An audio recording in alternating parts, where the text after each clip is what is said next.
What's up, friends? This is Leon. I am here tonight to do a little book haul for you guys. I picked up a few things recently and thought you might be interested to check them out. So, yeah, let's get right to it. First up, this book is called A Nightmare. Gosh, the glare is, yeah, there we go. This is a novel published by a Popular Library in 1987. Kind of dig that cover there. That child looks absolutely petrified.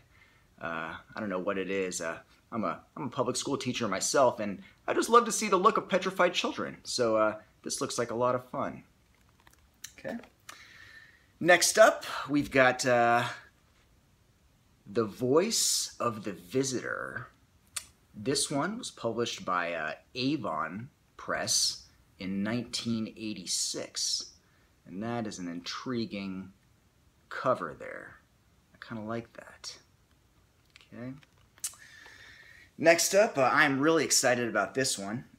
This is the 1993 UK softcover edition of John Shirley's Wet Bones. Now, this is actually one of my favorite novels. I am a huge fan of John Shirley. He is actually primarily known as a science fiction writer, although he published a handful of horror novels in the 80s and in the 90s, and even maybe up to the current day.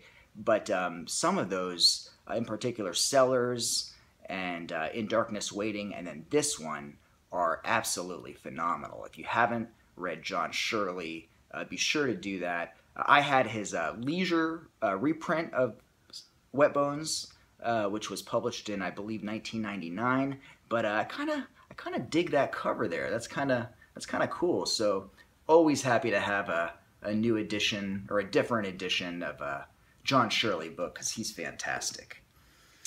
Okay, next up we've got The Amulet by A.R. Moreland. And this was published by Bantam Spectra in 1991. Yeah, so this one looks kind of intriguing. I like that cover, kind of very, very mysterious there, very mystical almost. So we'll see what that's all about. Next, got a hardcover. You know, I don't usually buy a lot of hardcovers, but this is Dean Koontz's Hideaway.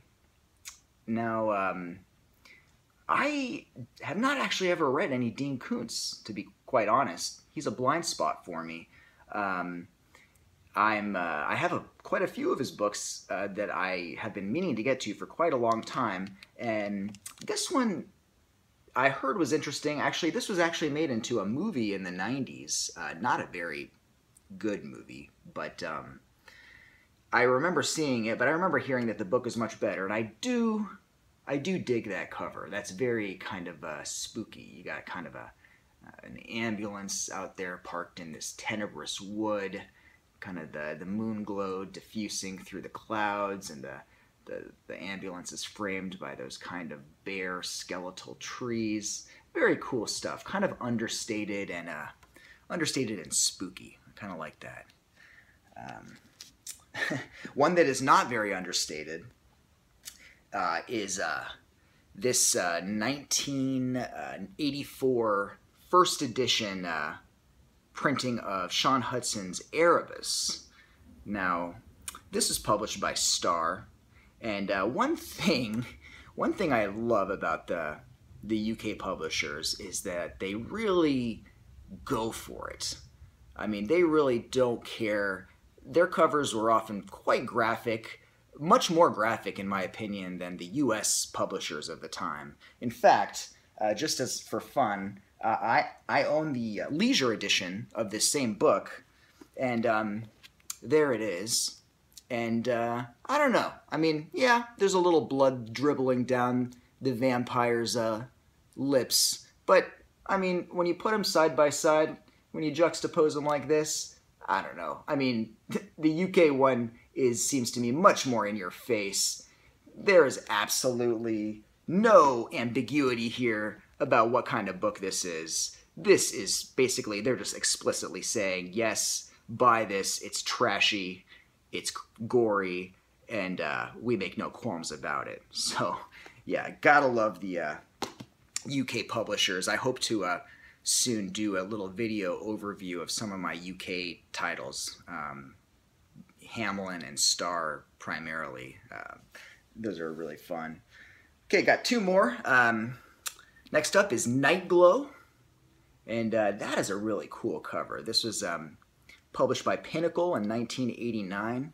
I kind of like that. You got the kind of gleaming knives kind of coming out of the corn stalks there, and you got the lightning, and very atmospheric and cool, I think. So yeah, looking forward to checking that one out. And finally, this one seems really, I really dig this cover. This might be one of my favorites of the whole haul, and that's Disembodied. Look at that. That is just gorgeous. This is so emblematic of the era. This was published by St. Martin's Press in 1988, and yeah, that right there is just pretty much what I'm looking for when I'm trying to read some pulp trash. That is it right there. So I've got, I'm very eagerly anticipating this one, and I hope to do reviews of these as I read them. So that's it for today. I'm gonna try to get another review up pretty soon, and yeah, hope you guys enjoyed, and yeah, I'll catch you later. Peace.